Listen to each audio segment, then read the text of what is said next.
Okay, a very good afternoon to all of you. By the time this video reaches you, it will be evening, so take it as good evening for all of you.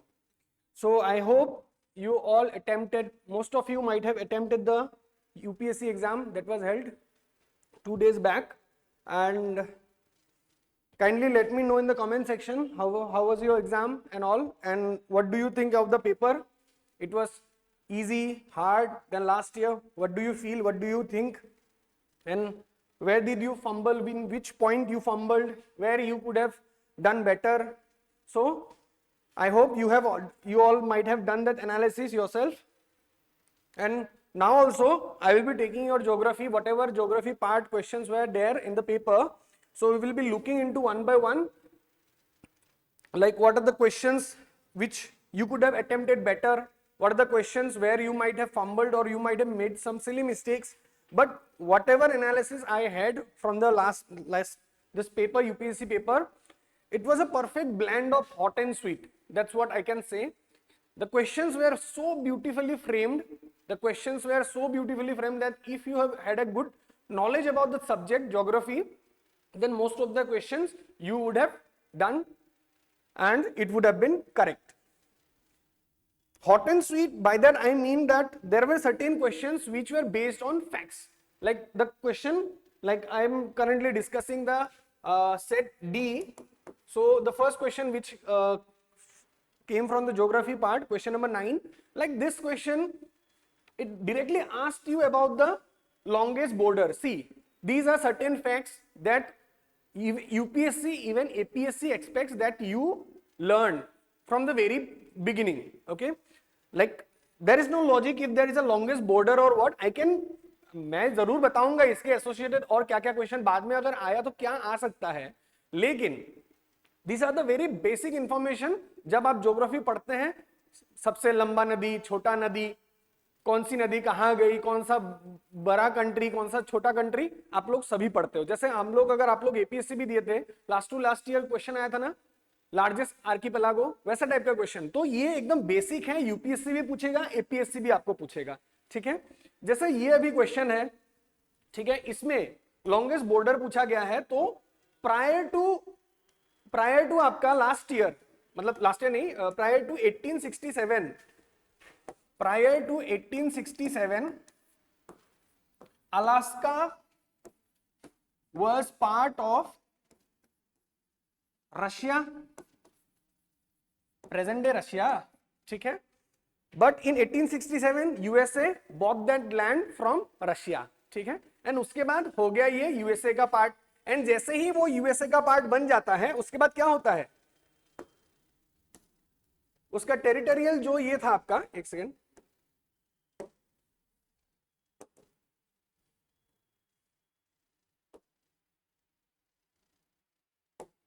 Just wait a second.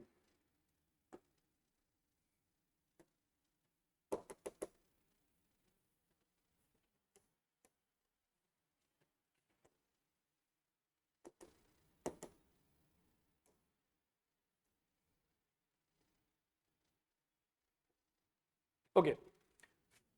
After 1867, what happened?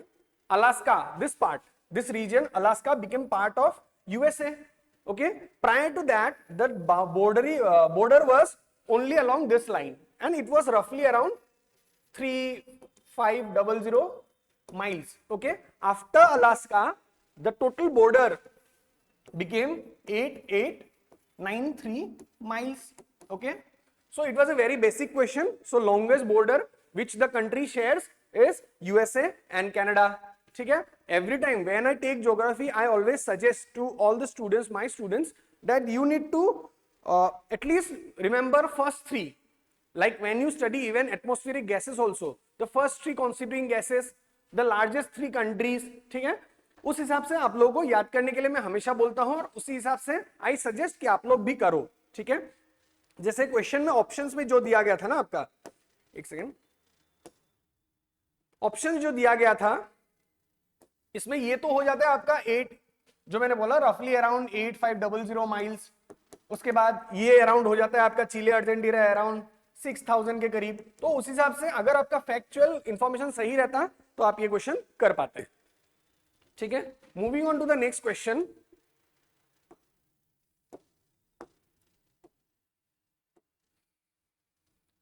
देखिए, ये वाला question आपको पूछ रहा है कि जो countries news में रहती है फॉर द रिसेंट टाइम्स, क्या न्यूज में रहती है कि वहां पे डिक्लाइनिंग लो बर्थ रेट मतलब डिक्लाइन हो रहा है, मतलब पहले, मतलब मान लीजिए अभी अगर आज के डेट में अगर इंडिया में से फॉर एग्जांपल पर 1000 बर्थ अगर आप लोगों का मान लीजिए 900 बर्थ हो रहा है, तो जापान वगैरह में अभी क्या हो रहा है, that population is declining, population decline हो रहा है। क्यों?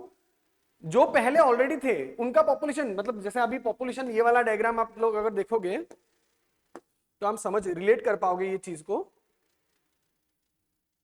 जो पॉपुलेशन पिरामिड हम बनाते हैं, ठीक है, हम हर कंट्री का जब पॉपुलेशन पिरामिड बनाते हैं तो हम लोग क्या देखते हैं, ये देखिए, ये है पॉपुलेशन, मतलब कितना है, से फॉर एग्जांपल यहाँ पे 1000 में काउंट किया गया है, ठीक है, और यहाँ पे मेल फीमेल हम लोग देख के करते हैं। तो अगर मान लीजिए पॉपुलेशन के इस सेक्शन में अगर बल्ज है, ठीक है, जैसे यहाँ पे हम लोग देख पा रहे हैं एक बल्ज है, मतलब यंगर पॉपुलेशन ज्यादा है, यंगर पॉपुलेशन इज हायर, ठीक है। ऊपर में हम लोग क्या देख रहे हैं, नैरो बन चुका है, इसका मतलब ओल्ड एज पॉपुलेशन कम है, ठीक है, समझ पा रहे हैं अभी।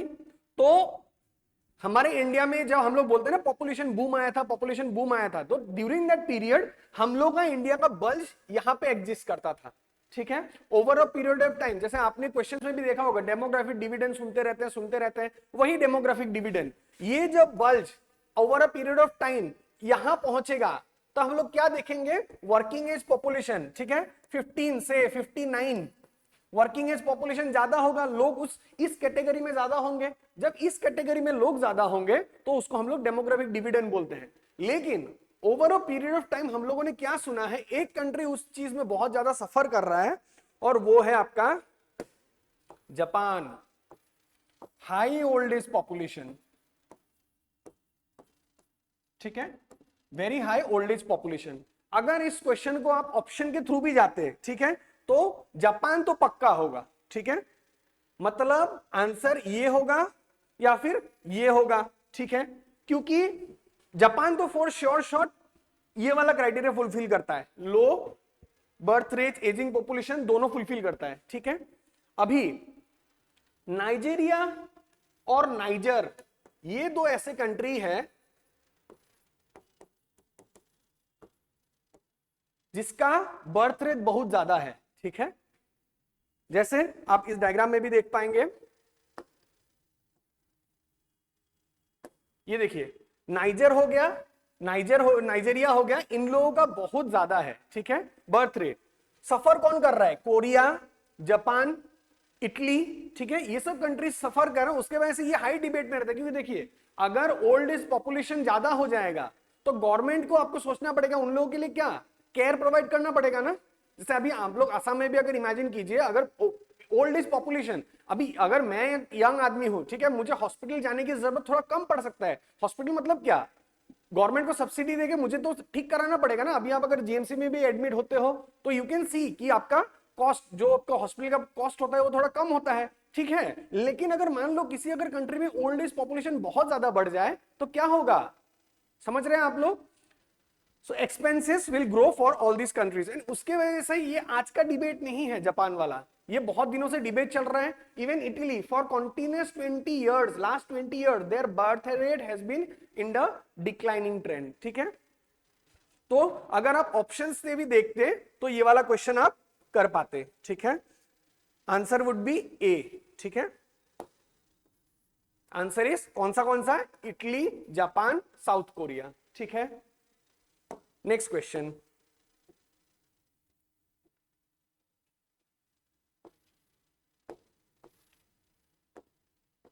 देखिए, जनरली आप लोगों को जो सिखाया जाता है ना, मतलब elimination method, avoid the extremities when you are attempting any question from APSC और यूपीएससी, आप लोग को हमेशा ये दिमाग में बिठा दिया गया है कि एक्सट्रीमिटीज में अटेम्प्ट मत करो, या फिर क्या बोलते हैं, ट्राई, मतलब एलिमिनेशन मेथड यूज करो।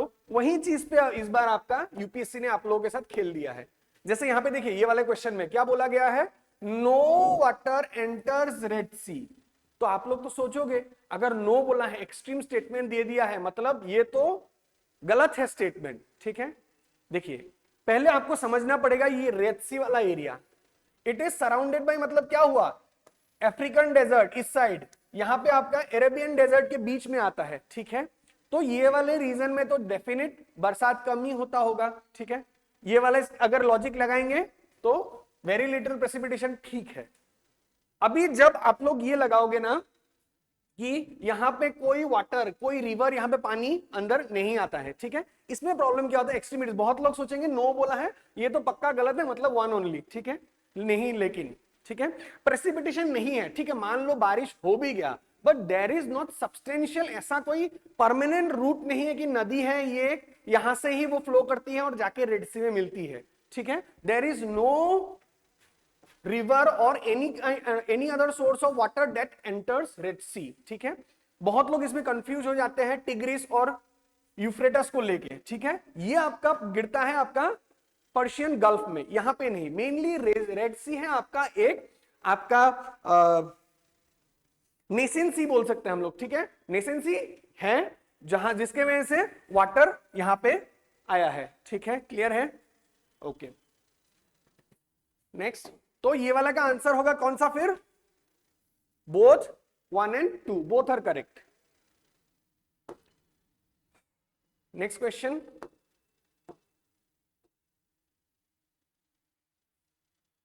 देखिए यहां पे क्वेश्चन था 51 नंबर वाला ज्योग्राफी का, प्योरली लॉजिक, ठीक है, मतलब अगर किसी का बेसिक इतना स्ट्रांग है तो वो कोई भी, मतलब जैसे फैक्चुअल, हमने कनाडा वाला क्वेश्चन देखा, फैक्चुअल क्वेश्चन है, लेकिन अब जब हम लोगों ने रेड सी वाला देख लिया और ये वाला है जहां पे जिसका बेसिक मतलब ये ज्योग्राफी स्ट्रांग है, वो गलती नहीं करेगा ये सब में, ठीक है। जैसे ये वाला क्वेश्चन अभी देखते हैं हम, क्या बोला गया है, atmosphere is heated more by incoming solar radiation, ठीक है। पहला चीज बोला है कि हमारा जो एटमॉस्फेयर है वो बाहर से आने वाली सोलर रेडिएशन से ज्यादा हीट होता है रेदर देन टेरेस्ट्रियल रेडिएशन, ठीक है। आप इसको ऐसे समझ लिए, सोलर रेडिएशन मतलब ये अगर सन है तो सन से आने वाली रेडिएशन के वजह से हमारा एटमॉस्फेयर हीट होता है रेदर देन आपका अर्थ का, अगर ये सरफेस है, यहां से जो रेडिएशन टेरेस्ट्रियल रेडिएशन उससे ज्यादा बाहर से आने वाली हीट से रेडिएट होता है, बोला गया है, ठीक है। पहला स्टेटमेंट हम लोगों ने देख लिया, बात करेंगे कैसे नहीं कैसे है। फिर बोला है कि carbon dioxide other green house gas in the atmosphere are good absorber of this long wave radiation. यहां पे आप लोगों ने सुन लिया, यहां पे नए नए टर्म्स आपने क्या सुना है कि भाई इनकमिंग सोलर रेडिएशन सुन लिया, और यहां पे कुछ बोल रहे हैं क्या, लॉन्ग वेव रेडिएशन, क्या है ये देखते हैं।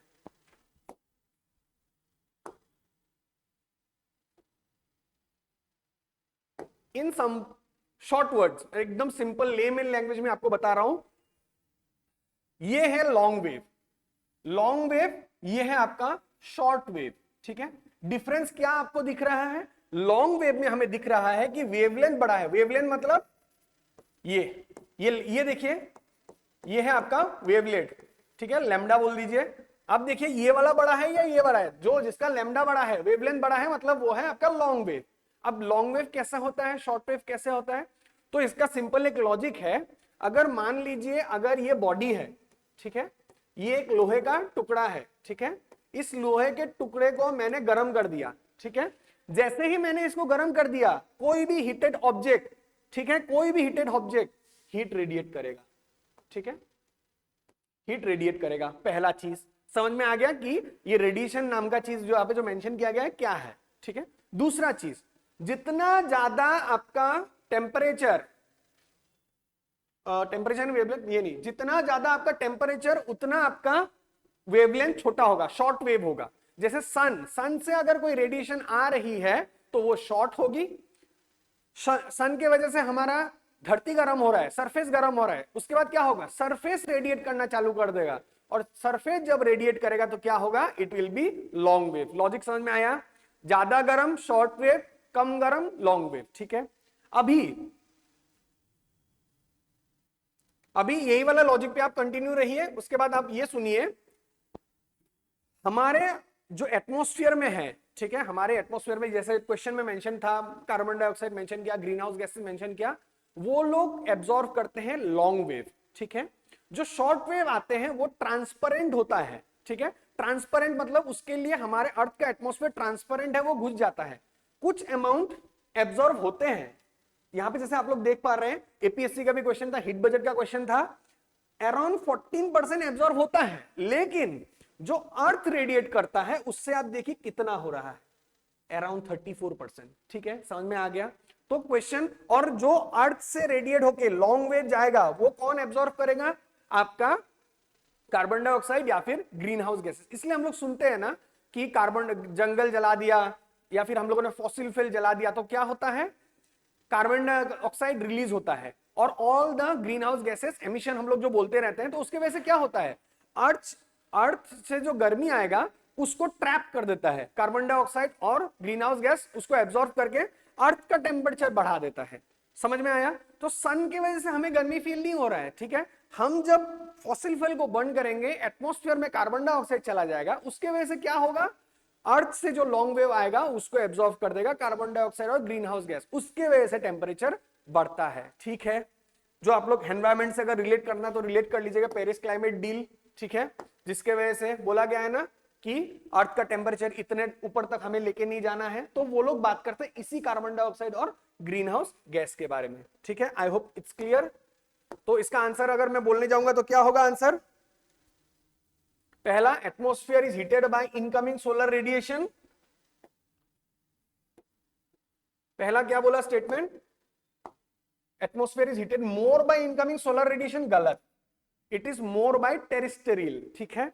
उसके बाद दूसरा स्टेटमेंट क्या बोला है, carbon dioxide other green house gas in the atmosphere are good absorber of long wave radiation, बिल्कुल सही, जो मैंने आपको लॉजिकली समझा दिया, ठीक है। तो क्वेश्चन क्या था, अगर आपका लॉजिक करेक्ट था, आपका बेसिक्स अगर करेक्ट था, तो आप ये क्वेश्चन आराम से सॉल्व कर पाएंगे, ठीक है। नेक्स्ट क्वेश्चन, तो आंसर क्या होगा? स्टेटमेंट 1 इज इनकरेक्ट, डी, मतलब स्टेटमेंट 2 सिर्फ करेक्ट है, ठीक है। आगे बढ़ते हैं।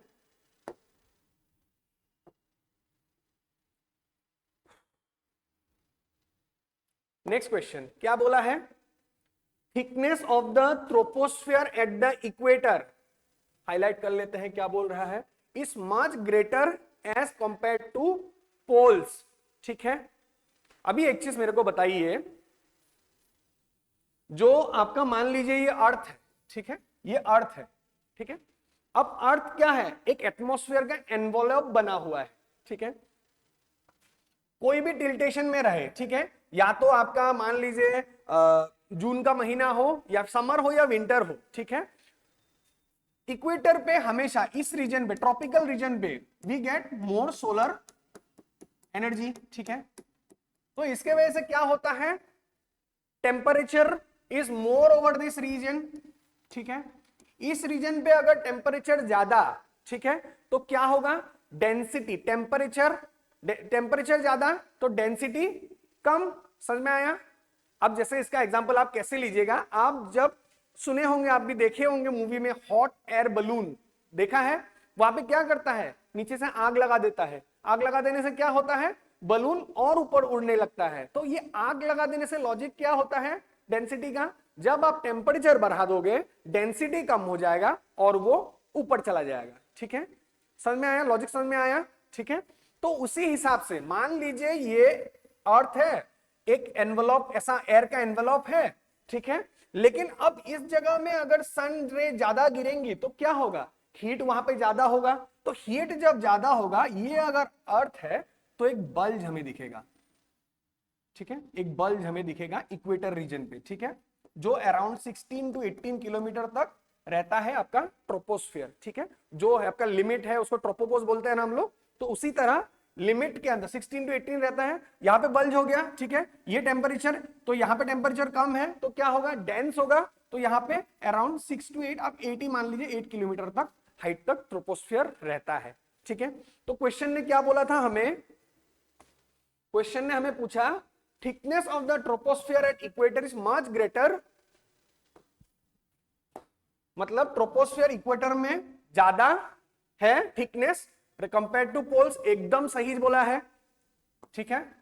उसके बाद क्या बोला है, at the equator heat is transported to the greater heights by strong conventional currents. मैंने जो बोला, आप हॉट एयर बलून को नीचे से गर्म कर दोगे तो क्या होगा, ऊपर वो डेंसिटी कम होने की वजह से वो क्या हुआ, ऊपर चला गया ना। वो जो मेथड है वो तो मैं, आप हॉट एयर बैलून एक छोटा एग्जांपल है, अर्थ पे आप लोग इमेजिन कीजिए, तो वो जब एयर चला जाता है ऊपर, that is the conventional current. तो दोनों एकदम सही, ठीक है, दोनों ही लॉजिक हम लोग लॉजिकली समझा दिया, ठीक है, इसके वजह से ये होता है, ठीक है, क्लियर है। तो आंसर क्या होगा, आंसर क्या होगा, ए, स्टेटमेंट 1 भी सही, स्टेटमेंट 2 भी सही, और यही लॉजिक के वजह से तो होता है ना, आपका डेंसिटी कम हो गया, ऊपर चला गया, क्लियर है, ओके। तो ये भी क्वेश्चन लॉजिक का था, अगर आपका बेसिक करेक्ट होता तो ये क्वेश्चन आप गलत करते ही नहीं, है कि नहीं, ओके।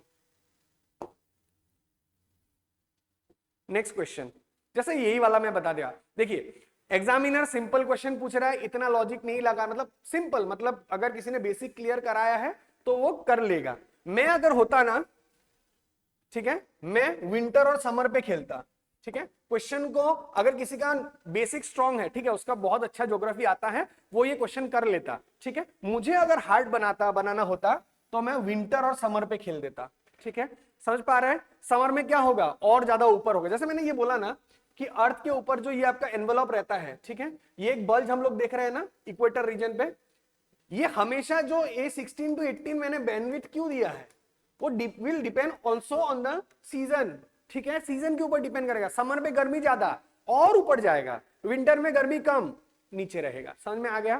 तो मैं अगर होता तो मैं इस पे खेलता, ठीक है, आई hope it's clear. Next question, अभी देखिए वॉल्केनिक इरप्शन, क्वेश्चन क्या था कि वॉल्केनिक इरप्शन में क्या रिलीज होता है एटमॉस्फेयर में, ठीक है, पूछा वही क्या है, सिंपल क्वेश्चन है कि वॉल्केनिक इरप्शन हुआ और how many of the above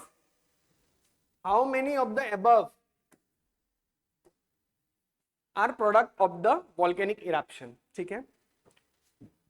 आपने वॉल्केनोस मूवी में तो देखा ही होगा, तो सिंपल हम लोग एक मूवी देख लेते हैं, ठीक है, ऐसा एक वॉल्केनिक इरप्शन हुआ, ठीक है, तो क्या क्या दिख रहा है हमें, एश एंड डस्ट तो दिख रहा है पक्का, ठीक है, एश एंड डस्ट है फॉर श्योर है, ठीक है, उसके बाद और क्या है, what else do we get here, अगर वॉल्केनिक इरप्शन हुआ है तो इट्स फॉर श्योर कि पायरोक्लास्टिक डेब्रीज हमें दिखेंगे, रॉक्स, ठीक है, फ्रेगमेंट्स वो हमें दिखेंगे, है कि नहीं, ये दोनों तो फॉर श्योर है, ठीक है। अभी अगर आपने, ये करंट अफेयर्स में भी है, क्योंकि देखिए एवरी ईयर वॉल्केनिक इरप्शन होता रहता है, ठीक है, आप तो हर साल सुनते ही हो, आइसलैंड में वॉल्केनिक इरप्शन हो गया, कहीं पे वॉल्केनिक इरप्शन हो गया, पैसिफिक रिंग ऑफ फायर में वॉल्केनिक इरप्शन हो गया। तो रिसेंटली है, मतलब जो वॉल्केनिक इरप्शन हुआ था उसमें डाटा में एक निकला था कि एक वॉल्केनिक इरप्शन आइसलैंड का था जहां पे हमें बहुत ज्यादा सल्फर डाइऑक्साइड मिल गया था कंटेंट, ठीक है, और मेजरली जब वॉल्केनिक इरप्शन होता है ओवर 99% आपका ये तीन मेजर गैसेस ही रहते हैं, sulphur dioxide, carbon dioxide and water vapour, ठीक है। लेकिन अभी जब क्वेश्चन में ये पूछा गया है तो यहां पे थोड़ा अगर आपको नहीं आता है तो यू कैन जस्ट, आप थोड़ा लॉजिक खुद से एक बार दिमाग लगा के देख सकते हैं कि पायरोक्लास्टिक डेब्रिस तो है, एस एंड डस्ट तो है पक्का, सल्फर भी मिलता है, ठीक है, अब नाइट्रोजन, ठीक है, यहां पे बोला गया है consider following how many of the above are product of volcanic eruption. कोई गारंटी देके बोल सकता है कि नाइट्रोजन होगा ही नहीं, समझ रहे हैं ना, हमारा atmosphere comprises of 70 almost 70% nitrogen, ठीक है, और बोल दिया नाइट्रोजन, एकदम स्पेसिफिक नहीं बोला है कि एमोनिया मिलता है, यूरिया बोलता है, ठीक है, तो बोला है कि कोई भी नाइट्रोजन कंपाउंड मिलता है, ठीक है, कोई गारंटी, कोई जाके तो नहीं बोल सकता ना गारंटी नहीं, मिलता ही नहीं है, एकदम 0.001% भी नहीं मिलता है, ठीक है। सो आप इसमें थोड़ा लॉजिक लगा के ये वाला करेक्ट कर सकते थे, ठीक है, बाकी तो ये तो आपको आना ही पड़ेगा, पायरोक्लास्टिक, एस एंड डस्ट और सल्फर कंपाउंड, ये तो फॉर श्योर शॉट होगा ही, ठीक है, आपको डाउट होता तो नाइट्रोजन में होता, ठीक है, तो इसका आंसर है D, all four. Next question, अभी देखिए ये क्वेश्चन मुझे बहुत अच्छा लगा, मतलब क्वेश्चन देख के मतलब बहुत अच्छा लग गया मुझे ये वाला क्वेश्चन, बहुत बढ़िया क्वेश्चन है। क्वेश्चन बोला है the isotherm deviate to the north over ocean और साउथ ओवर कंटिनेंट। ठीक है, पहले इसको देख लेते हैं। ये टर्म दिया है आइसोथर्म, क्या है आइसोथर्म? देखिए, मान लीजिए आज गुवाहाटी का टेम्परेचर, आज बारिश दिया है, ठंडा कम है, मतलब ठंडा है, तो मान लीजिए आज गुवाहाटी का टेम्परेचर है 25 डिग्री सेल्सियस, ये है गुवाहाटी। ठीक है, मान लीजिए आज कोलकाता में भी बारिश दिया है, वहां पे भी टेम्परेचर 25 डिग्री। ठीक है, मान लीजिए बेंगलोर हमेशा ही बढ़िया एक सूदिंग वेदर रहता है, तो मान लीजिए वहां का टेम्परेचर भी 25 डिग्री। ठीक है, तो इससे क्या इंफरेंस निकाल सकते हैं? सिंपल थिंग, देखिए मैंने क्या बोल दिया, गुवाहाटी का, कोलकाता का, गुवाहाटी का, कोलकाता का, एक सेकेंड,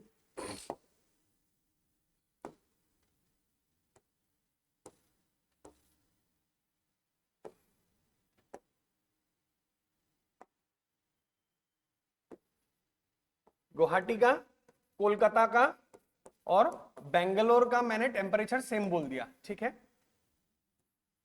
अब ये आइसोथर्म क्या है? आइसोथर्म है जो ये गुवाहाटी का टेम्परेचर, कोलकाता का टेम्परेचर, बेंगलोर का टेम्परेचर, मैंने एक लाइन ड्रॉ कर दिया। ठीक है, मान लीजिए एक ऐसा लाइन गया। ठीक है, सो आइसोथर्म है वो लाइन जो सेम टेम्परेचर को कनेक्ट करता है दूसरे दूसरे जगह के। अब ये तो मैंने आपको माइक्रोस्कोपिक आपको एक फोटो दिखाया है, पूरे वर्ल्ड का समझ लीजिए। ठीक है, आज अगर गुवाहाटी का 25 डिग्री है तो वर्ल्ड के कहां कहां पे आज 25 डिग्री है, कनेक्ट कर दीजिए। ठीक है, वो है आपका आइसोथर्म। ठीक है, now back to the question, क्या बोल रहा है यहां पे? बोल रहा है isotherm deviate to the north on ocean, south over continent. ठीक है, in the month of January. जब ज्योग्राफी आप लोगों ने बेसिक पढ़ा है तो आप लोगों ने एक चीज सुना होगा, जब आपने क्लाइमेटोलॉजी पढ़ा है, क्या पढ़ा था कि लैंड जल्दी गर्म होता है, जल्दी ठंडा हो जाता है। सी वाटर जल्दी देर से गर्म होता है और देर से ठंडा होता है, ये तो पक्का सुना होगा। और उसकी वजह से हमें क्या मिलता है? लैंड ब्रीज, सी ब्रीज, ये तो एकदम बेसिक चीज है। ठीक है, अब क्या प्रॉब्लम होता है, आपको डायरेक्ट डायग्राम से मैं दिखा देता हूं।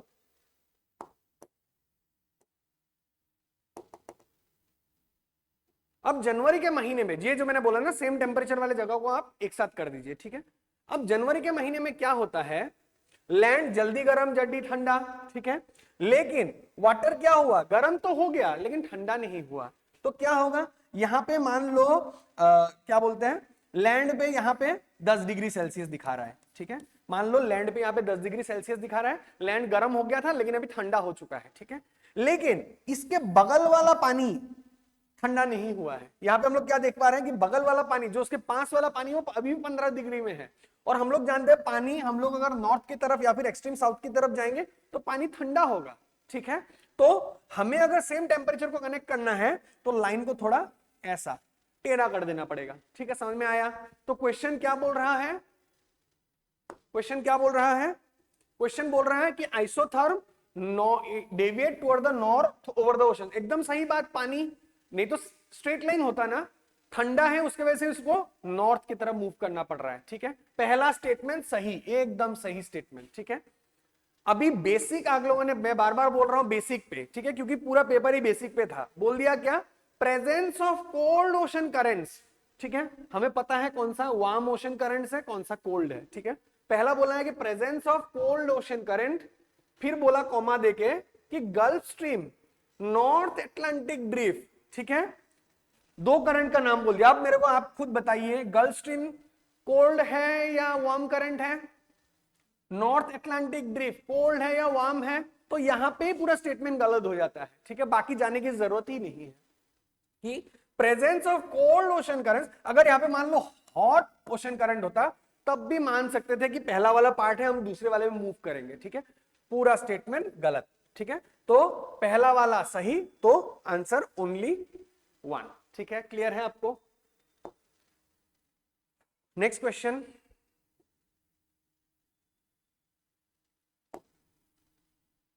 ओके, यहां पे पूछा गया है कि वर्ल्ड का सबसे लार्जेस्ट कोकोआ प्रोड्यूसर कौन है? कोकोआ मतलब आप लोग जो चॉकलेट खाते हो ना, उसका प्रोड्यूसर कौन है वर्ल्ड में?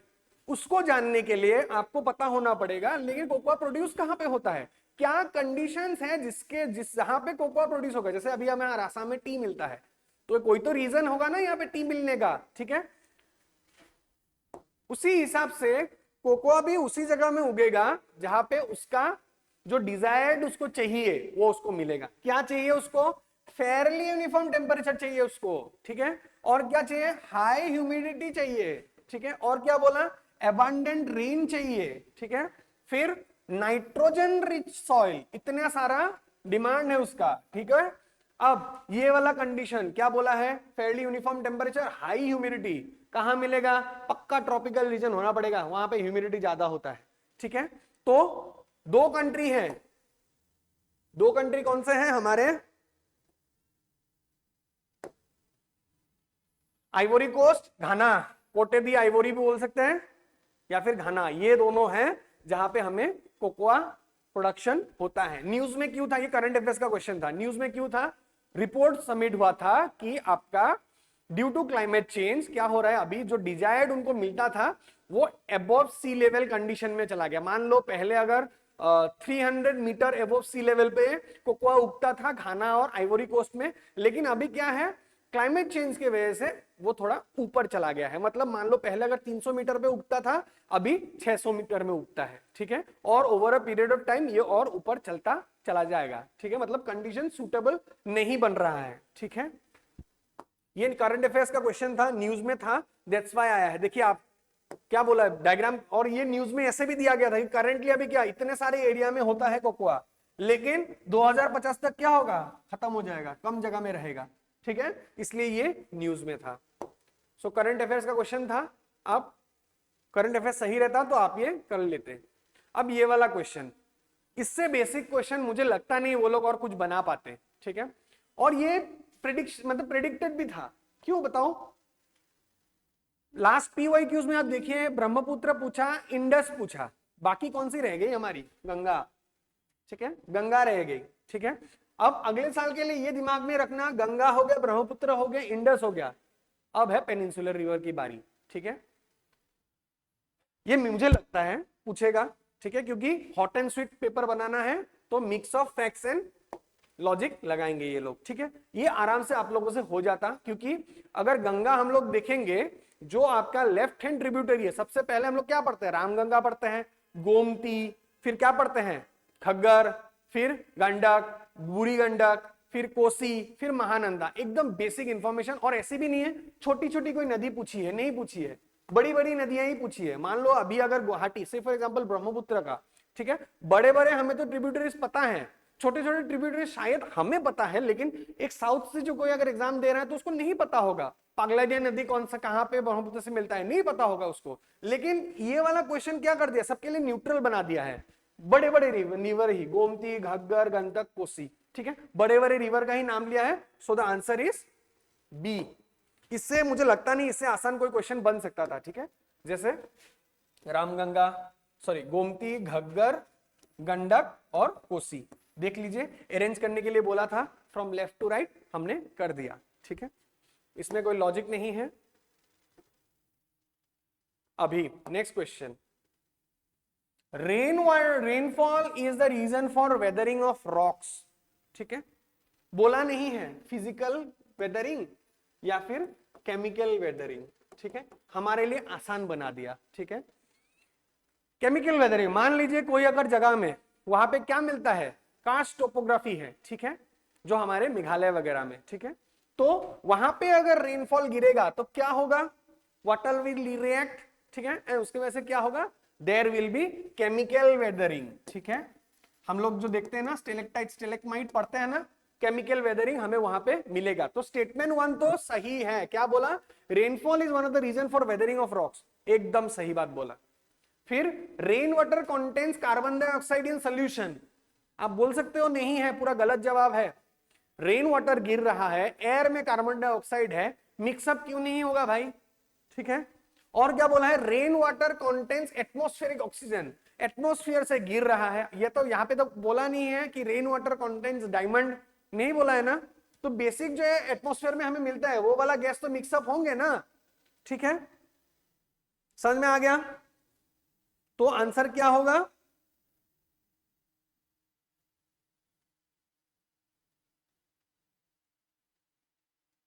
आंसर होगा आपका ए।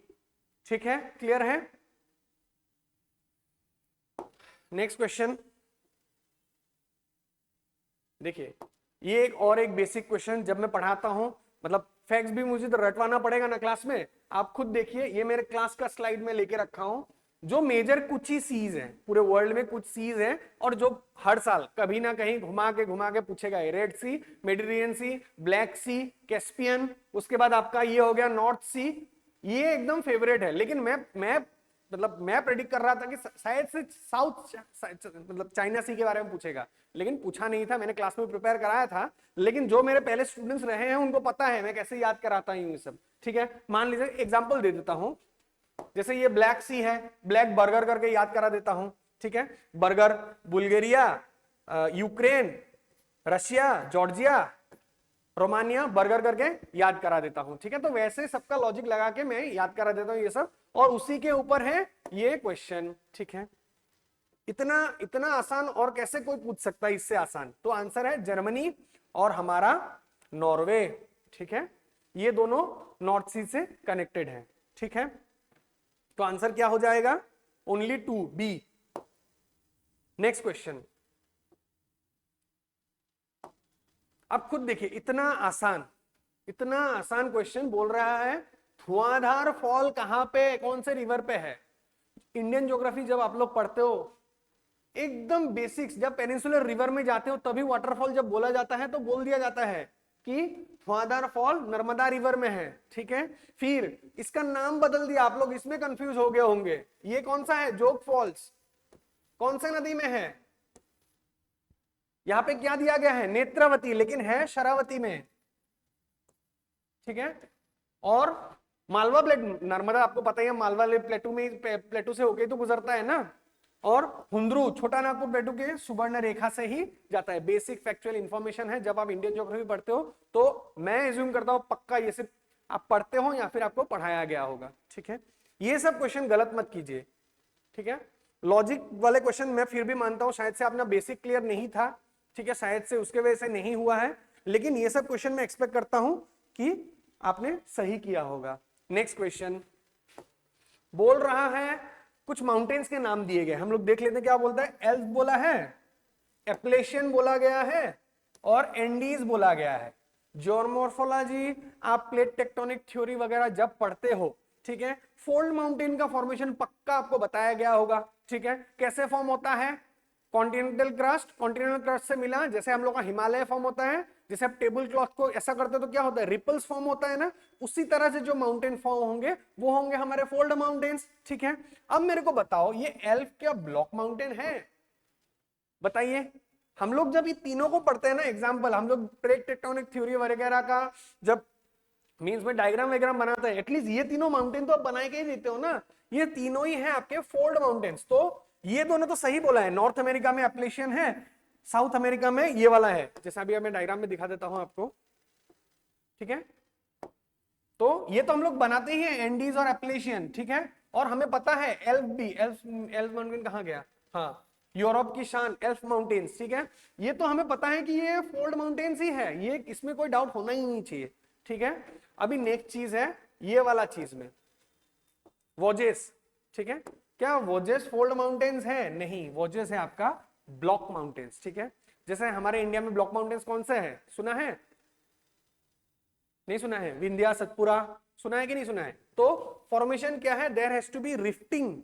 ठीक है, आपका डाइवर्जेंट बाउंड्री पे आपका फॉर्म हो जाएगा ब्लॉक माउंटेन्स। ठीक है, उसी हिसाब से हमारा वोजेस है, जो यहाँ पे आपका राइन वैली है, जर्मनी का मेन जो आप इंडस्ट्रियल मेन उन लोगों का जो जहां पे मिनरल्स उनको मिलता है। ठीक है, जो इंडस्ट्रियल एरिया है वो है आपका वोजेस, राइन वैली वाला। ठीक है, तो यहाँ पे करेक्ट होता 3 और 4, तो बी होता सही answer.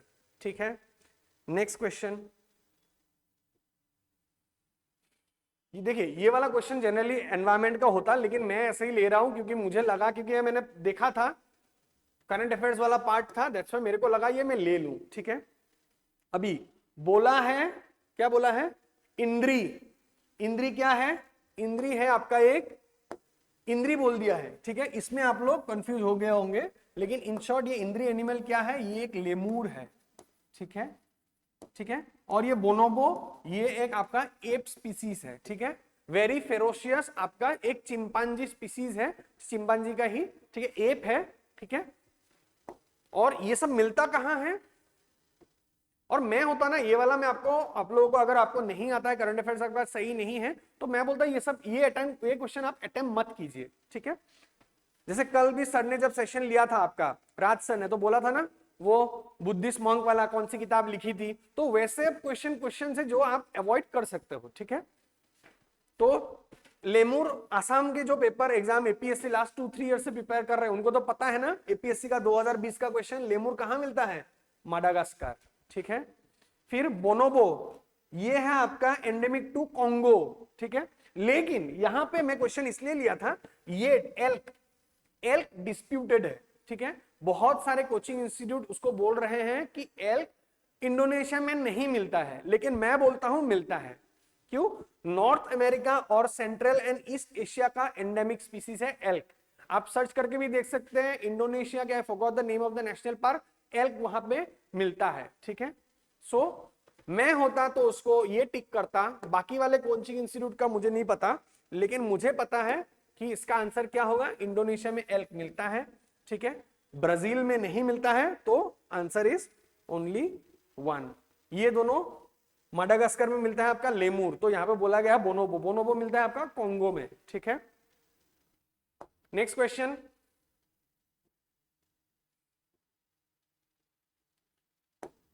Next question is about water vapour. सबसे पहला चीज क्या है वाटर वेपर, पानी को गर्म करोगे तो उसका जो गैसियस फॉर्म होगा वो क्या होगा, वाटर वेपर, सबसे बेसिक चीज। तो क्या बोला गया है, इट इज अ गैस, एकदम सही बात बोला है। Amount of which decreases with altitude, ठीक है। वाटर वेपर बोल रहा है कि विथ ऑल्टीट्यूड डिक्रीज हो जाता है। अभी मेरे को एक चीज बताइए आप लोग, जब आप पानी में तेल को रखते हो तो क्या होता है, तेल फ्लोट करता है। क्यों करता है, because it is less dense then water. Water highly dense है इसलिए वो नीचे रहता है और आपका पानी तेल ऊपर रहता है। उसी सेम लॉजिक को यहां लगा दीजिए, water vapour is dense then other gases that is present in the atmosphere, that is, उसके वजह से क्या होगा, वाटर वेपर आपको ग्राउंड के आजू बाजू मिलेगा, ठीक है, और हाई ऑल्टीट्यूड में वो कम हो जाएगा। It is percentage maximum at the poles, नहीं। अब मेरे को वाटर वेपर बनने का लॉजिक बताइए, कहां बनेगा वाटर वेपर, जहां गर्मी ज्यादा, गर्मी कहां ज्यादा, कहां पे ज्यादा होगा, ट्रॉपिकल टेम्परेट पोल्स, तो पोल्स में वाटर वेपर मैक्सिमम होगा, नहीं होगा, ठीक है। तो आंसर क्या हो जाएगा, 1 ओनली। समझ में आया, एकदम सिंपल लॉजिक वाले क्वेश्चन है, कोई हार्ड नहीं बनाया है क्वेश्चन को, पूरा लॉजिकल बनाया है और ये सही होना चाहिए था, ठीक है। अगर आपका गलत हुआ है तो बेसिक्स में प्रॉब्लम है। ये वाला क्वेश्चन मुझे बहुत पसंद है, ठीक है, बहुत अच्छा लगा। और क्यों पसंद है मैं ये बोलता हूं, क्योंकि जितने सारे कोचिंग इंस्टीट्यूट है सबने इसका आंसर गलत दिया है, ठीक है।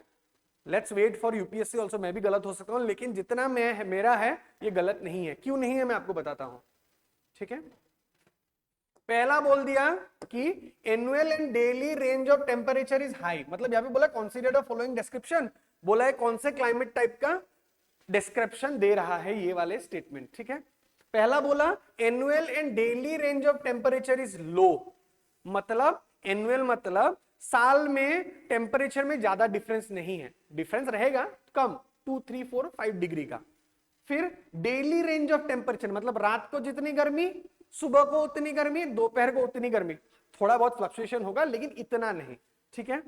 फिर प्रेसिपिटेशन ओकर थ्रू आउट द ईयर, इस स्टेटमेंट की वजह से बहुत लोगों का गलत हुआ, बहुत सारे कोचिंग इंस्टीट्यूट का। क्यों गलत हुआ, जैसे ही बोला प्रेसिपिटेशन ओकर थ्रू आउट द ईयर, सबने बोल दिया ये तो भाई इक्वेटोरियल क्लाइमेट की बात कर रहा है, नहीं, ठीक है, नहीं है।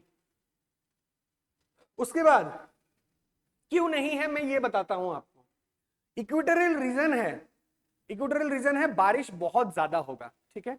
बारिश अगर ज्यादा होगा तो 50 डिग्री तक जाएगा, नहीं जाएगा, एवरेज होवर करेगा 150 से लेके 200 सेंटीमीटर में। ये 50 वाले पार्ट में गलत हो गया, ठीक है, नहीं हो सकता। 50 होगा ही नहीं, 150 से लेके 200 तक जाएगा बारिश, ठीक है। इस स्टेटमेंट के वजह से ये गलत हो जाता है। सो इक्वेटोरियल क्लाइमेट नहीं होगा। ये दोनों क्लाइमेट, ये क्लाइमेट क्यों नहीं होगा? चाइना टाइप क्लाइमेट और ह्यूमिड सब ट्रॉपिकल क्लाइमेट कहां पे होगा? It will be in the eastern margin of the continents, ठीक है। वहां पे हमें क्या मिलेगा? मैरीटाइम एयर मास, ये मिलेगा ठंडा के दिन में, ठीक है। फिर आपका मिलेगा जो इन शॉर्ट मॉनसून, गर्मी के दिनों में मॉनसून मिलेगा, ठीक है। उसके वजह से क्या होगा? इस रीजन पे टेम्परेचर वेरिएशन रहेगा, ठीक है। अभी ये जो पूछा गया है ना कि एनुअल और daily range of temperature is low, ठीक है, तो ऐसा जगह होना पड़ेगा जिसमें ओशन का मॉडरेटिंग इफेक्ट हो, ठीक है। टेम्परेचर कहां पे कम होगा? जहां पे ओशन मॉडरेटिंग इफेक्ट वहां पे प्रोड्यूस करे, उसके वजह से वहां पे ये टेम्परेचर रेंज कम होगा, ठीक है। ये वाला होगा मेरीन वेस्ट कोस्ट क्लाइमेट। क्यों? British type climate. से फॉर एग्जांपल लड़के क्रिकेट देखते हैं, जो क्रिकेट देखते हैं, आपने एक चीज हमेशा नोटिस किया होगा, इंग्लैंड में लॉर्ड्स में मैच हो रहा है या फिर ओवल में मैच हो रहा है तो क्या होता है? 5 दिन का क्रिकेट 4 दिन मैच होता है, उसी दिन में ही रिजल्ट आ जाता है क्योंकि बारिश होता रहता है वहां पे, ठीक है। तो हाई प्रेसिपिटेशन ओकर थ्रू आउट द ईयर, और बोलते ही है ना कि लंदन में कब बारिश आ गया किसी को नहीं पता, ठीक है। तो प्रेसिपिटेशन ओकर थ्रू आउट द ईयर, ठीक है। और प्रेसिपिटेशन इसमें ये कमी मत गलती कीजिएगा कि ओनली रेनफॉल, उसमें भी बहुत सारे कोचिंग सिर्फ फंबल किए, नॉट ओनली रेनफॉल, स्नोफॉल भी होगा, ठीक है। एनी काइंड ऑफ प्रेसिपिटेशन, ठीक है। बोल दिया है प्रेसिपिटेशन, रेनफॉल नहीं बोल रहा है, ठीक है। Varies from 50 to 250। So the answer is marine west coast climate, अगर लॉजिक से जाओगे तो।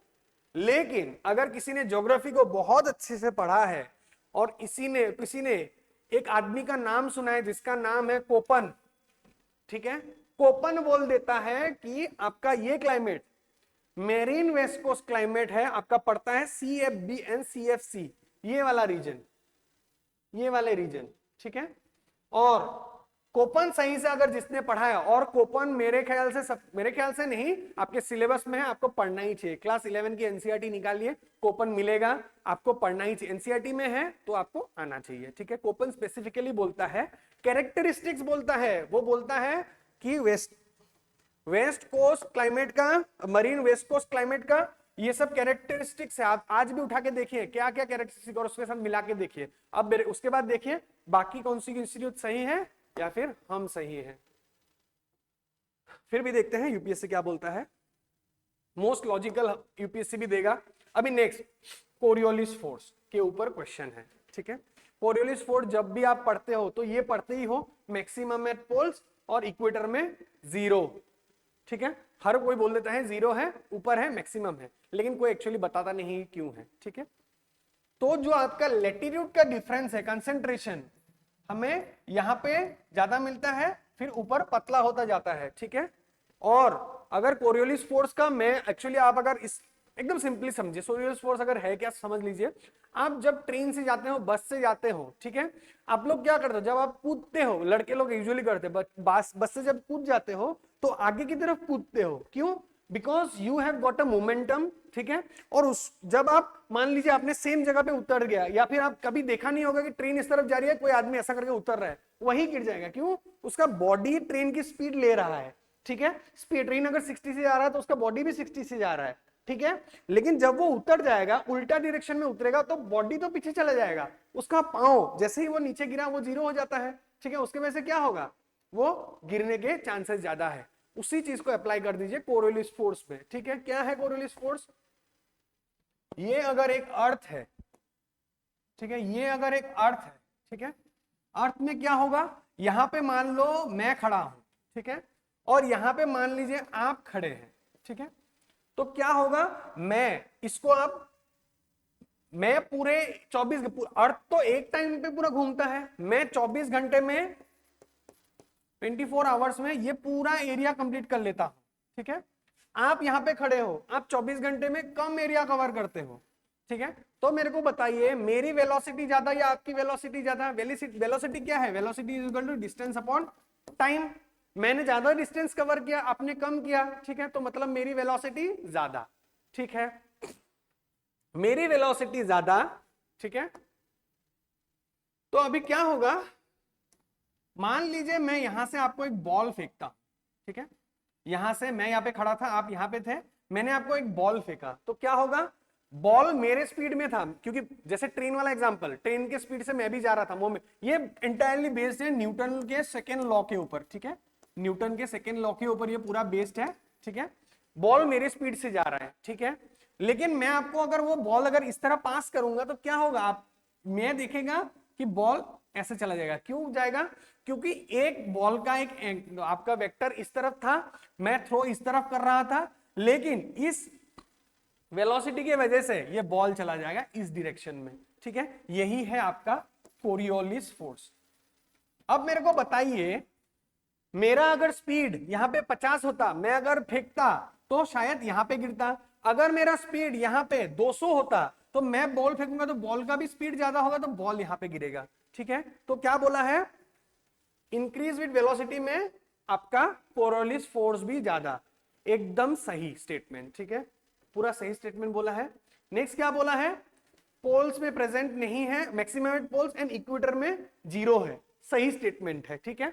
जैसे मैंने बोला कंसंट्रेशन आपको बोल दिया, लैटिट्यूड के ऊपर डिपेंड करता है। कोरियोलिस फोर्स का अगर मैं फॉर्मूला भी आपको देना चाहूं, 2m ओमेगा प्लस वेलोसिटी, ये है कोरियोलिस फोर्स का वेलोसिटी, मतलब वैल्यू, वेलोसिटी ये जो टेंजेंशियल वेलोसिटी, ये है आपका एंगुलर वेलोसिटी, ठीक है। जो नॉन साइंस स्टूडेंट है उनके लिए टफ हो सकता है समझने के लिए, लेकिन बेसिक में आपको ये पढ़ाया जाता है कि इक्वेटर में 0 होता है, इसलिए तो हम लोग बोलते हैं ना कि वहां पे ट्रॉपिकल साइक्लोन फॉर्म नहीं होता है, मतलब एग्जैक्टली 0 नहीं, थोड़ा ऊपर नीचे 5 तक ट्रॉपिकल साइक्लोन हमें फॉर्मेशन कभी दिखता नहीं है, लॉजिक यही है, ठीक है। तो यहां पे भी आप लोग देख पाओगे ना, 2m हो गया आपका मास, ठीक है, एंगुलर वेलोसिटी 0 तो खत्म, ठीक है, समझ में आ गया, कोरियोलिस फोर्स क्यों 0 है, क्लियर है। तो इसका आंसर क्या होगा, it increases with increase in wind velocity, सही जवाब, maximum at poles absent equator, both 1 and 2 सही। I hope it's clear.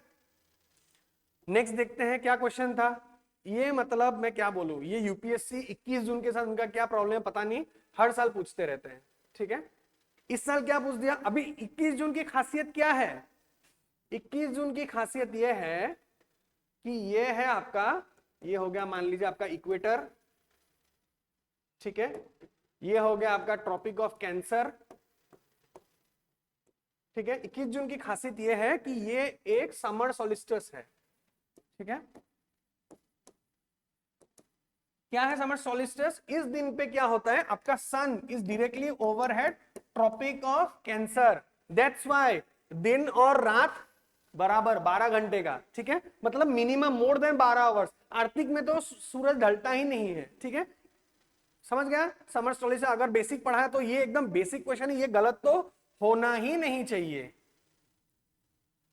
तो आंसर होगा 2 and 4, ठीक है, बहुत ही बेसिक क्वेश्चन,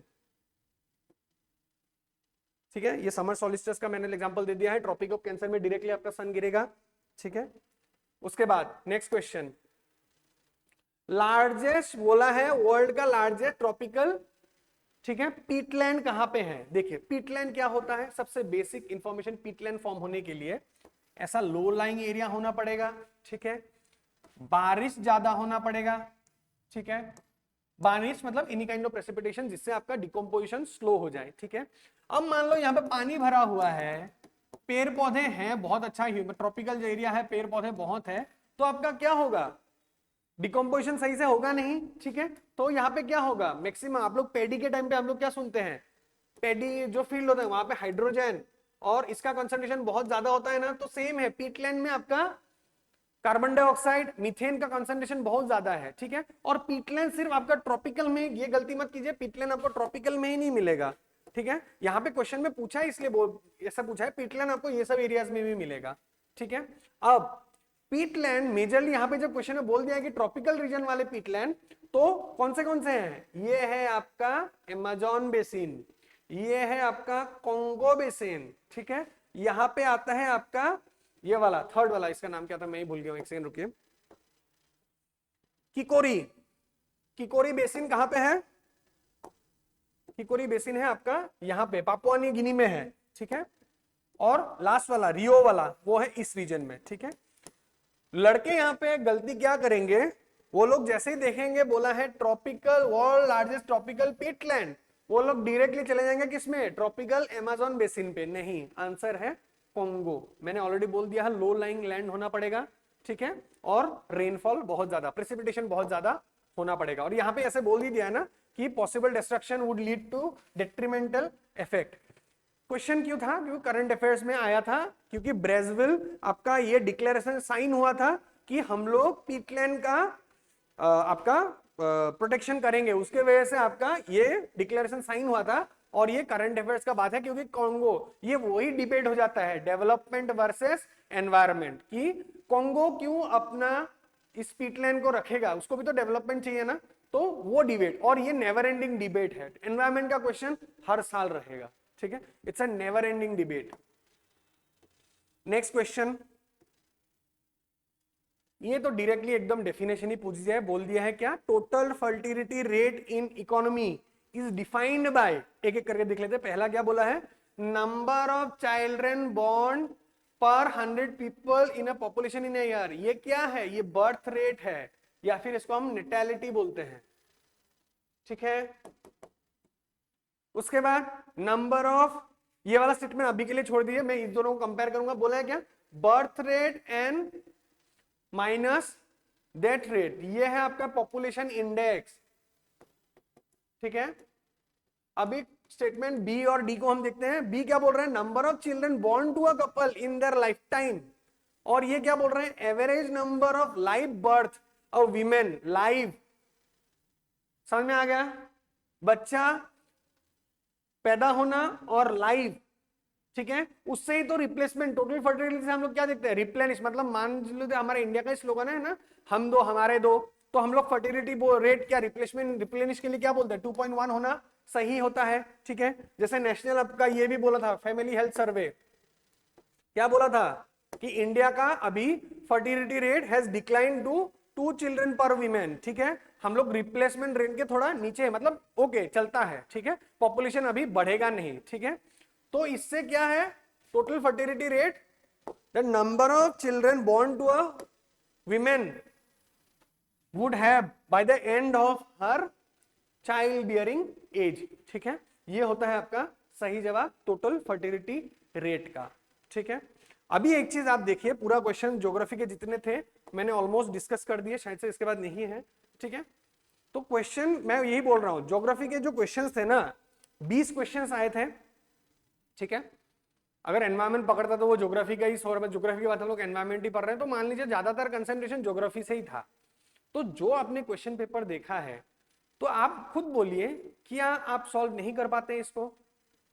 आप इसको सॉल्व नहीं कर पाते? जो लॉजिक के भी पूछे हैं ना, बहुत सुंदर सुंदर लॉजिक के क्वेश्चन पूछे हैं। ऐसा नहीं है कि मतलब जो मैंने बोला था ना, मैं अगर क्वेश्चन बनाता तो वो समर और विंटर पे खेलता, वैसा तो नहीं किया। एकदम सिंपल लॉजिक वाले क्वेश्चन थे, 20 क्वेश्चन थे, आप लोग 16-17 करेक्ट कर सकते थे इसमें, ठीक है। अभी आपने, अगर किसी ने भी आसाम में सही से प्रिपरेशन किया है, ठीक है, 1 साल अगर उसने पूरा अच्छे से डिवोट किया है, तो वो ये ज्योग्राफी पेपर को अच्छे से रिलेट कर पाएगा, ठीक है। अगर आपको सिर्फ रटवाया गया है, ठीक है, ओनली रॉट लर्निंग कराया गया है, तो अब आप समझ नहीं पाएंगे, थोड़ा भी इधर उधर कर देगा क्वेश्चन, आप लोग फंबल कर जाओगे। लेकिन इस पेपर ने प्योर लॉजिक के ऊपर आपको टेस्ट किया है, ठीक है। और मैं हमेशा बोलता हूं, आपके पास अपॉर्चुनिटी है, ठीक है, आप क्यों नहीं क्लियर कर पाते? हम लोग क्यों डरते हैं यूपीएससी से? प्रॉब्लम क्या है? अभी जैसे लास्ट ईयर जो पेपर आया था, उससे डेफिनेट, हमेशा कोई पूछते हैं अभी कट ऑफ मार्क क्या जाएगा, ठीक है, मैं ये बोलता हूं लास्ट ईयर जो पेपर आया था उससे कंपैरेटिवली इस साल पेपर इजी था, ठीक है। तो लास्ट ईयर जितना कट ऑफ था उससे तो कट ऑफ थोड़ा बढ़ेगा। एग्जैक्ट कट ऑफ का प्रेडिक्ट करना it's not possible, humanly possible as of now, क्योंकि मुझे पता नहीं है पूरे इंडिया में कितने एग्जाम दिए हैं, लेकिन लास्ट साल से पेपर इजी है तो कट ऑफ ऊपर जाएगा लास्ट ईयर से, ठीक है। लेकिन आप खुद मेरे को बोलिए, ये वाले पेपर जो आपने, अगर यूपीएससी के पेपर एक बार एनालिसिस करके देखिए, आप क्या 9500 इसमें स्कोर नहीं कर पाओगे? समझ रहे हैं? आराम से, मुझे लगता है आप लोग आराम से स्कोर करते। कोई अगर 1 साल सीरियसली रिवॉर्ड करता तो ये वाला पेपर बहुत आसानी से सॉल्व कर लेता वो, ठीक है, मतलब वो वाले रेंज में जिससे कि उसका प्रीलिम्स क्लियर हो जाए, ठीक है।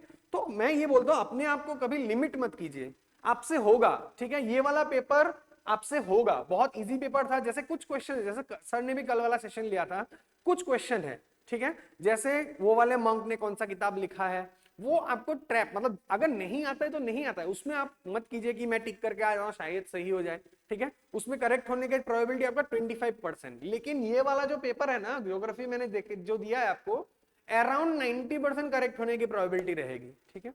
तो वही चीज मैं हमेशा बोलता हूं, अपने आप को लिमिट मत कीजिए। अगर लॉजिक सही है, सही से अगर पढ़ा है तो आराम से हो जाता। और ये हम कमिट करते हैं, और हमें चाहिए, हमें आसाम से यूपीएससी कैंडिडेट चाहिए, हमें आसाम से यूपीएससी स्टूडेंट लाना है, और हम इसको कमिट करते हैं। हम चाहते हैं आप भी इसके लिए हमारा साथ दे, ठीक है। एंड मोर ओवर, आप कहीं से भी, कोई भी, कहां से भी पढ़ रहे हो, लेकिन come to us, we will help anyone, ठीक है। हमें हेल्प करने में कोई परहेज नहीं है, हमें सिर्फ चाहिए सीरियस कैंडिडेट जो पढ़ना चाहते हैं। तो पढ़िए, कोई हेल्प चाहिए हम हमेशा रहेंगे, ठीक है। So with that, and in the upcoming sessions we will also have all the polity questions being discussed and all the current affairs question will be discussed. History और geography लगभग हमने कर दिया है, तो in the coming sessions we will have your polity and current affairs sections also. So एक बार जब आप वीडियो पूरा देख लेंगे, सारा सीरीज देख लेंगे, तो आप खुद समझ पाएंगे कि अच्छा मैं देता तो शायद मेरा हो जाता, या फिर आपने अगर दिया है तो क्यों नहीं हुआ, आप समझ पाएंगे। मैं चाहता हूं आप लोगों का मैक्सिमम का इस बार आसाम से हो, लेकिन वही अगर कोई प्रिपरेशन करने का सोच भी रहे हैं तो डोंट होल्ड योरसेल्फ, ठीक है। अगर मीठा खाना ही है तो फेरेरो रोशर खाइए, 1 रुपए वाली खट्टी टॉफी मत खाइए, ठीक है। Aim higher, dream big. Anyway, thank you so much.